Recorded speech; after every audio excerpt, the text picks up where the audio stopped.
지난주에 히브리서 5장에서 신앙이 성장하지 못하고 계속 젖이나 먹는 어린아이로 머물러 있어서는 안 된다고 말을 했습니다.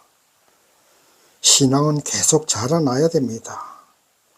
오늘 본문 히브리서 6장도 계속 신앙이 성장해야 된다는 신앙의 성장을 권면하는 말씀입니다. 본문 히브리서 6장 1절 보시면 그러므로 라는 말로 시작됩니다.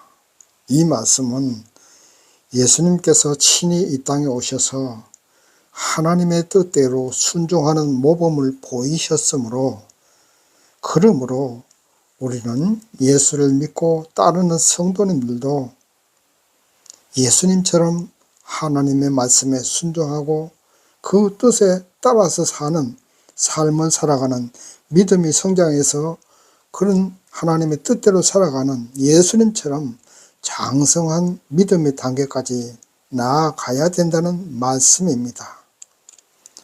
오늘도 왜 예수를 믿어야 하나 그 6번째로 공부해 보겠습니다. 왜 예수를 믿어야 합니까? 첫 번째는 신앙의 초보 단계에서 벗어나기 위해서는 예수를 더 잘 믿어야 되기 때문입니다. 그러면 신앙의 초보 단계는 어떤 것이 초보 단계입니까? 본문 말씀 1절, 2절에 나와 있습니다.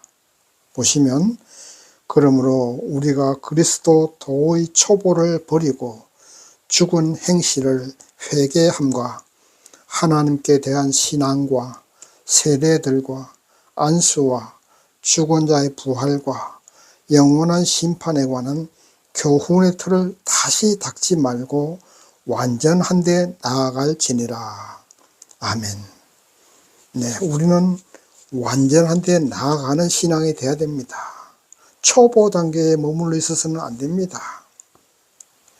신앙의 초보 단계는 불신앙에서 오는 악한 행실을 회개하고 하나님을 믿는 것과 세례와 여기서 세례는 오늘날 교회에서 시행하는 세례를 말하는 것이 아닙니다. 유대교인들의 정결 예식을 말합니다. 예를 든다면 밥 먹기 전에 꼭 손을 씻는다든가 일주일에 한 번씩 모욕을 한다거나 부정한 음식을 먹지 않는다거나 이런 것을 유대인의 정결 예식입니다. 사실 이 유대인들의 정결 예식으로 1346년인가요? 그 유럽의 흑사병이 막 굉장히 유행해서 유럽 인구의 3분의 1이 죽었습니다. 한 2억 명 가까이 되는 그런 사람들이 흑사병으로 죽었습니다. 그럴 때에 유대인들은 거의 대부분 흑사병에 걸리지 않고 살아남았습니다. 그것이 바로 유대인들의 정결 예식 때문이라는 말도 있습니다. 그러나 이런 정결 예식이 중요하냐 아니면 오늘날 세례가 중요하냐 이것 가지고 다투는 것도 하나의 신앙의 초보 단계라 이 말입니다. 또 신앙의 능력과 권위를 전해준다는 의미인 그 안수도 옛날부터 시행되고 있는데 이 오늘날에도 이 안수 좋아하는 사람도 많습니다. 그냥 뭐 능력 있는 목사님이나 또는 능력 있는 기도원에 가서 안수 받기 좋아하는 사람이 있어요. 이것도 이렇게 안수도 하나의 신앙의 초보 단계다 하는 말씀입니다. 안수 자체가 잘못됐다는 건 아닙니다. 또 그 다음에 뭡니까? 신앙의 초보 단계가 안수나 또 세례들과 죽은 자의 부활과 영원한 심판에 관한 교훈의 틀을 닦지 말고 이게 사람들이 회개했다고 해서 뭐 또 예수님을 믿고 많은 기적을 체험하고 은혜를 받았다고 해서 거기서 끝나는 것이 아니다 이 말입니다. 영원한 심판에 관한 것, 부활, 예수님의 죽은 자의 부활과 이런 것 다 당연한 것 가지고 계속 그것을 왈가-왈부 또 언제 있을 것이냐 이런 것을 가지고 논하는 것 자체가 바로 신앙의 초보 단계다 이 말입니다. 다시 정리해서 말씀드린다면 예수를 믿고 죄를 회개했는데 계속적으로 회개의 눈물만 흘리면서 믿음의 행함이 없다면 그것도 신앙의 초보 단계다.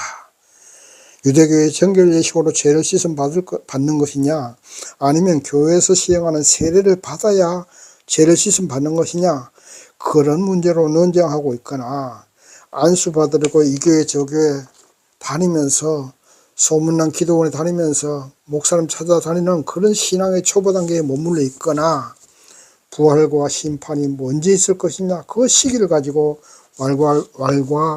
왈부하는 것은 신앙의 초보 단계이니 이런 신앙의 초보 단계에서 벗어나려면 예수님을 확실하게 굳건하게 믿어야 된다는 말씀입니다. 우리가 죄를 회개했으면 죄는 이미 용서받았습니다. 그리고 교회에서 세례 받으면서 안수 받았으면 이제는 심판이 언제 있고 언제 부활이 있을 것이냐 궁금해하지 말고 우선 오늘 하루 하나님을 위해서 무엇을 할 것인가를 생각하고 하나님의 영광을 위해서 열심히 최선을 다해서 살아가면 그것이 신앙의 장성한 단계로 나아가는 것입니다. 그것이 우유나 젖을 떼고 밥을 먹는 신앙의 성숙으로 가는 길이라 이 말입니다. 계속적으로 교회에서 안수나 받으려고 하고 들려주는 말씀을 들으려고 하지 말고 스스로 성경 읽고 기도하고 또 하나님께 헌신하고 또 이웃을 사랑하고 봉사해 주는 그런 단계로 나아가는 장성한 믿음의 성도로 나아가야 된다 이 말입니다. 그것이 신앙의 초보 단계를 벗어나는 길입니다. 그리고 신앙의 초보 단계를 벗어나기 위해서는 예수를 굳건하게 믿어야 된다는 말씀입니다. 두 번째, 왜 예수를 믿어야 됩니까? 하나님의 도우심을 받으려면 예수를 믿어야 되기 때문입니다. 본문 말씀 3절 보시면 하나님께서 허락하시면 우리가 이것을 하리라. 아멘. 인간은 자신의 힘으로 구원받을 수 없습니다. 신앙의 성장도 마찬가지입니다. 인간의 힘으로 할 수 없습니다. 모든 것은 하나님이 허락하셔야 됩니다. 하나님이 도와주셔야 된다는 말씀입니다. 인간의 마음속에는 선과 악의 두 가지의 마음이 있습니다. 하나님 말씀대로 선하게 살아가려고 하는 것이 살아갈 것이냐 아니면 내 마음 내 뜻대로 사탄이 시키는 대로 살아갈 것이냐 이 두 가지 중에 선택하게 되어 있습니다. 만약에 우리에게 이 선택의 자유가 없다면 우리는 이미 로봇에 불과할 것입니다. 그러나 하나님은 우리에게 두 마음 중에 선택의 자유를 주셨습니다. 그래서 우리는 항상 두렵고 떨리는 마음으로 예수님을 의지하고 예수님께서 도와주심을 간구하면서 신앙의 성장을 할 수 있게 허락을 받아야 됩니다. 예수만 의지하는 믿음의 길로 나아가야 된다는 말입니다. 오늘 본문 4절에서 6절 보면 믿음의 세계에서 벗어나고 저주와 멸망의 길로 들어서는 경우를 설명하고 있습니다. 어떤 것이 저주와 멸망의 길로 들어서는 거냐 하면 한 번 비침을 받은 자는 복음에 대한 가르침을 받아 그 뜻을 알게 된 사람을 말합니다. 또 은사를 맛보고 성령에 참여한 바 된 자도 성령에 사로잡혀 마음의 화평과 기쁨 같은 그런 하나님이 주시는 내세의 상급이 어떤 것인지 깨달은 사람이라고 해도 그 사람이 끝까지 구원이 보장된 것은 아니라는 말입니다.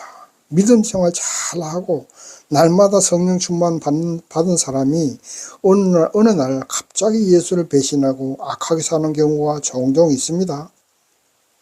아니면 세상 환난에 굴복해서 믿음을 버리는 경우도 있습니다.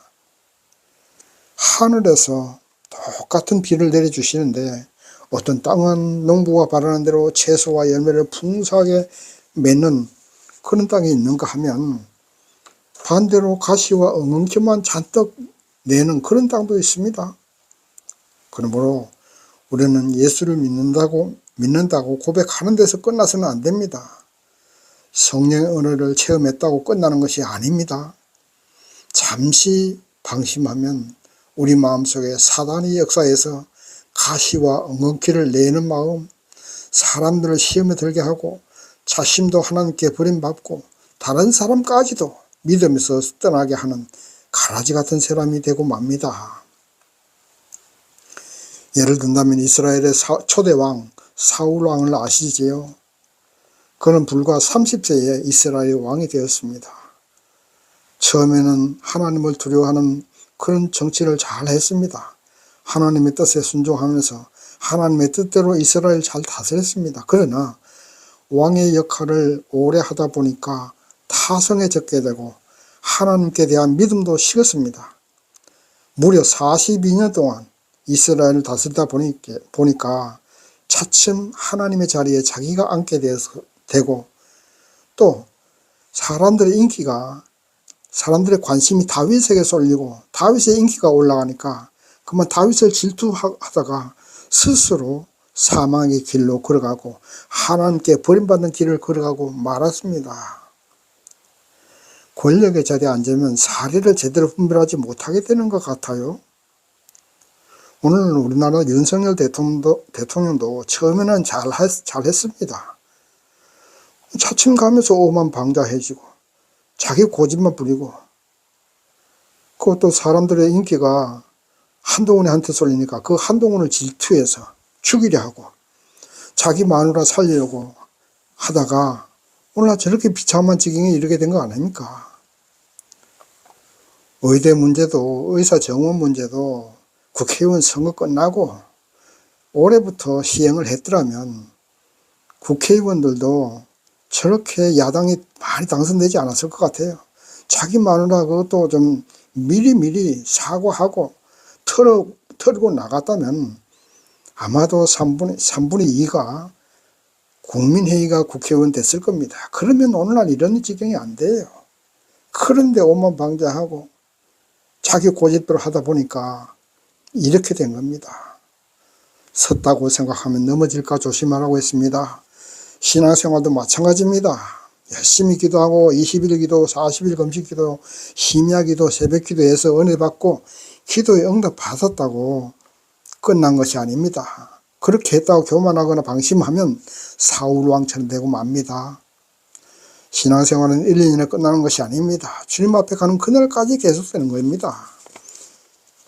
60년, 70년을 신앙생활 잘 했다 해도 주님 앞에 가기 전에 가라지처럼 하는 행동이 남에게 해를 끼치고 유익을 주지 못한다면 지금까지 잘 해왔던 공든탑이 한순간에 무너지고 하나님께 버림받을 수 있습니다. 가룟 유다도 예수님의 제자 가운데 가장 똑똑한 믿음을 주는 사람이었지만 마지막에 얼마나 비참하게 끝났습니까? 그래서 우리 히브리서 기자는 히브리인들에게 흔들리지 말고 교만하지 말고 지금까지 서로 사랑하며 섬기면서 살아왔으니 계속 그렇게 살아야 된다고 말하고 있습니다. 당시에는 로마 황제들의 핍박이 무서울 때였습니다. 예수를 믿는다는 그 이유 하나 때문에 옥에 갇히고 사자밥이 되고 십자가형을 당하는 그런 시대였지만 그런 어려운 상황 속에서도 성도들은 서로를 사랑하고 섬기면서 믿음 생활을 잘 해오고 있었습니다. 그러나 한 명, 두 명 배교자들이 생기기도 했고 가라지와 엉겅퀴 같은 사람들이 있어서 교회에 피해를 주는 사례가 있었습니다. 그러므로 오늘날 우리도 항상 우리 자신을 비추어 보아야 됩니다. 내가 지금 올바른 길로 걸어가고 있는가? 하나님 보시기에 참으로 하나님의 노를 범하는 생활을 하고 있지는 않는가? 비추어 보아야 됩니다.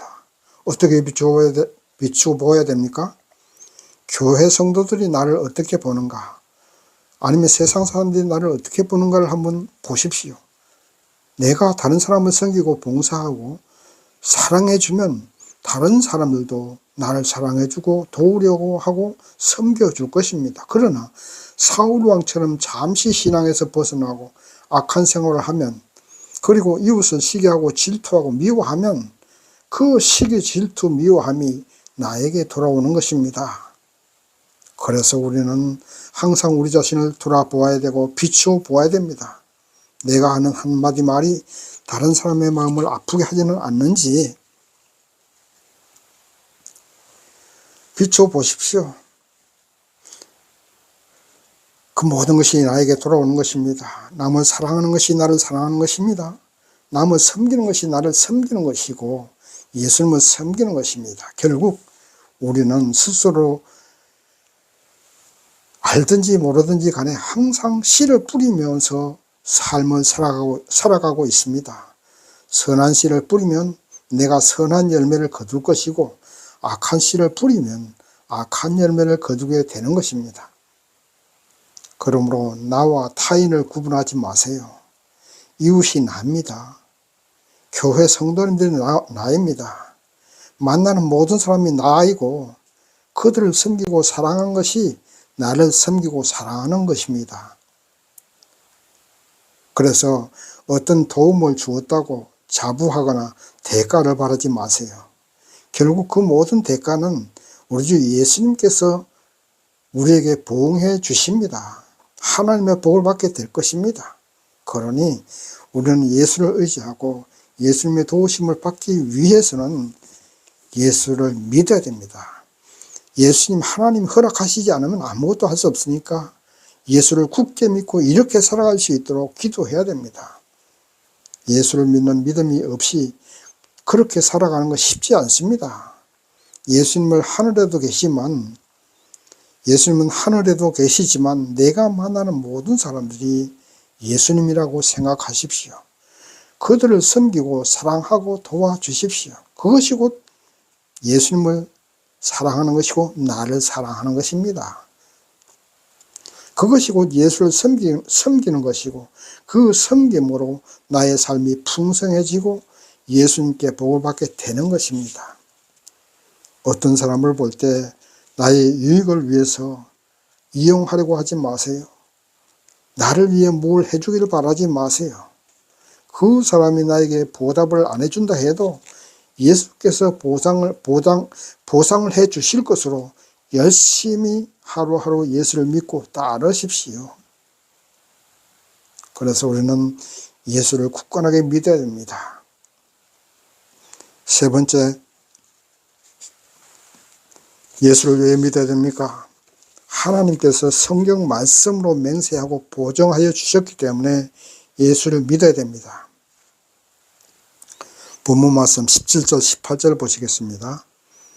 하나님은 약속을 기업으로 받는 자들에게 그 뜻이 변치 아니함을 충분히 나타내시고 그 일에 맹세로 보증하셨나니 이는 하나님이 거짓말을 하실 수 없는 이 두 가지 변치 못할 사실을 인하여 앞에 있는 소망을 얻으려고 피하여 가는 우리로 큰 안위를 받게 하려 하심이라. 아멘. 계속 14절 말씀 보시겠습니다. 가라사대 내가 반드시 너를 복주고 복주며 너를 번성케 하고 번성케 하리라. 아멘. 네, 오늘 그 14절 말씀은 하나님이 아브라함에게 약속하셨던 말씀입니다. 내가 반드시 복주고 복주며 너를 번성케 하고 번성케 하리라. 약속하셨습니다. 그리고 아브라함은 하나님이 이와 같은 약속의 말씀을 믿음으로 그 믿음대로 하나님의 복을 받았고 그 후손이 번성했습니다. 사람들은 보통 자기가 어떤 주장을 할 때 확실함을 나타내기 위해서는 뭐라고 합니까? 내가 하늘을 두고 맹세한다고 하지요. 그만큼 자기 말의 확실함을 나타내기 위해서 하나님의 이름을 앞세웁니다. 그러나 하나님은 자신보다 더 큰 어떤 것이 없기 때문에 하나님의 약속의 말씀을 기업으로 받는 자들에게, 여기서 기업은 삼성이나 LG, 현대 이런 걸 말하는 것이 아닙니다. 기초되는 사업을 말합니다. 하나님의 말씀을 기초로 삼는 자들에게 그 말씀대로 충분히 복을 받는다는 말씀입니다. 자, 그러면 그 약속의 말씀을 아브라함이 믿고 그대로 믿음대로 받았으므로 우리도 그 하나님의 약속을 믿음으로 그 약속의 말씀을 기초로 삼고 비빌 언덕으로 삼아서 그 말씀대로 살아가고 믿는다면 분명히 아브라함의 약속을 실천한 것처럼 우리에게도 복을 주시고 번성케 하고 번성케 해 주실 것입니다. 믿으시기 바랍니다. 그러므로 우리는 어떤 환경이나 또 고난이나 실패와 사망의 자리에 있다 해도, 그런 자리에 처해 있다 해도 하나님이 약속하신 말씀, 내가 반드시 너로 복주고 복주며 번성케 하고 번성케 하리라. 하나님이 이 약속을 믿고 하나님의 그 약속의 말씀을 위에 서서 그 말씀을 위안으로 삼아서 살아가면 그 말씀대로 복을 주신다는 말씀입니다. 하나님의 약속의 말씀을 믿어야죠. 그래서 우리는 하나님 믿어야 되는 겁니다. 그래서 우리는 하나님이 보좌하신 그 말씀 그대로 예수를 믿으면 예수께서 멜기세덱의 반차를 따라 하나님이 계시는 지성소, 다시 말하면 천국으로 인도하여 주실 것입니다. 구약시대 이스라엘의 대제사장은 이스라엘의 죄를 대속하기 위해서 1년에 한 번 대속죄일날 휘장을 열고 지성소로 들어가서 제사 지낸 것처럼 예수님께서 십자가를 지고 죽으실 때에 예루살렘 성전 지성소로 들어가는 그 휘장이 위에서 아래로 찢어지지 않았습니까? 그것은 바로 예수님의 몸이 휘장이고 그 몸을 십자가에서 찢으셔서 하늘나라로 우리를 인도하신다는 증표입니다. 그래서 우리는 예수를 믿어야 합니다. 세상에 믿을 놈 하나도 없다는 말이 있죠. 그렇습니다. 세상 사람들은 수시로 변합니다. 자기의 유익과 자신의 출세를 위해서 어제의 동지가 오늘의 원수가 되고 오늘의 원수가 내일은 동지가 되기도 합니다. 세상 사람들을 믿지 마십시오. 세상 권력 믿지 마세요. 세상 사람들, 세상 돈 믿지 마십시오. 하나님을 믿고 예수를 믿고 약속의 말씀을 기초로 삼아서 살아가십시오. 어떤 환경 가운데 있어도 하나님의 약속의 말씀 복주고 복주며 번성케 하고 번성케 하리라는 그 말씀을 붙잡고 있으면 그 믿음이 마치 돛담배의 그 닷 같아서 복의 길, 번성의 길로 또 천국의 길로 우리의 삶을 인도하여 주실 것이라는 말씀입니다. 그래서 우리는 예수를 믿고 약속의 말씀을 견고하게 붙잡고 눈으로 보이는 것은 십자가이고 로마 군인들이고 눈으로 보이는 것은 돈도 없고 가난한 생활이지만 그것을 이겨내고 약속하신 모든 복을 받을 수 있는 길은 뭡니까? 약속의 말씀을 붙잡는 것입니다. 복주고 복주며 번성케 하고 번성케 하리라. 이 말씀을 붙잡고 나아가십시오. 예수를 잘 믿고 나아가십시오. 믿음의 길로 계속 걸어가십시오. 신앙은 참고 기다리고 견디는 것입니다. 소도 비빌 언덕이 있어야 한다는 말이 있지요. 가지는 것이 아무것도 없는 사람 정말로 성공하기 힘듭니다. 또 돈 벌기도 힘든 것은 사실입니다. 자본주의 사회에서 돈이 돈을 버는 것은 어쩔 수 없기도 합니다. 집안의 권력이나 높은 지위에 있는 사람이 있으면 그만큼 쉽게 인생을 살아갈 수 있는 것도 현실입니다. 국회의원 빽이 있으면 그 자녀가 로스쿨에 쉽게 입학하게 되고 의대에도 쉽게 입학하는데 도움을 받을 수 있습니다. 껄렁대면서 아무 직장도 없이 살아가던 한량이 대통령 빽으로 공기업에 들어갈 수도 있습니다. 그러나 우리 믿음의 성도에게는 그런 것 없어도 예수님이 있고 하나님이 있습니다.